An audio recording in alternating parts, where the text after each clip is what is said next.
இன்னைக்கு பீச் சீரீஸில் என்ன வீடியோ பார்க்க போகிறோம்னு பார்த்தீங்கன்னா 2mm பீச் தாங்க. நம்ம ஃபெதர் ஸ்டிச்சில் எப்படி 2mm பீச் வச்சு அவுட்லைன் கொடுக்க போகிறதுன்னு தான் பார்க்க போகிறோம். ஃபர்ஸ்ட் இந்த மாதிரி த்ரெட்டை லாங்காக பிடிச்சி எடுத்துக்கிட்டு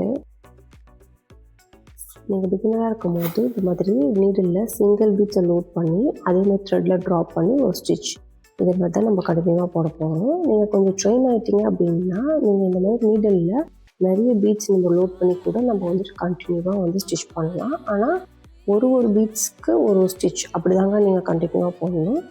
நீங்கள் துளி பிராண்ட் அப்படி இல்லை அப்படின்னா அயன் நீடல் கூட வாங்கி ட்ரை பண்ணி பார்க்கலாம், ரொம்ப ஈஸியாக இருக்கும். போல் லாஸ்ட்டாக எண்டு நாட் லாங் த்ரெட் வச்சுட்டு அதுக்கு பக்கத்தில் ஒரு குட்டியாக த்ரெட்டை பிடிச்சி இழுத்து லாங் த்ரெட்குள்ளே அந்த குட்டி நாட்டை பிடிச்சி இழுத்திங்க அப்படின்னா ஆட்டோமேட்டிக்காக லாக் ஆகிடும். மோர் வீடியோஸ்க்கு சேனலை லைக் பண்ணுங்கள், ஷேர் பண்ணுங்கள், மறக்காமல் சப்ஸ்கிரைப் பண்ணுங்கள். Thank you from R.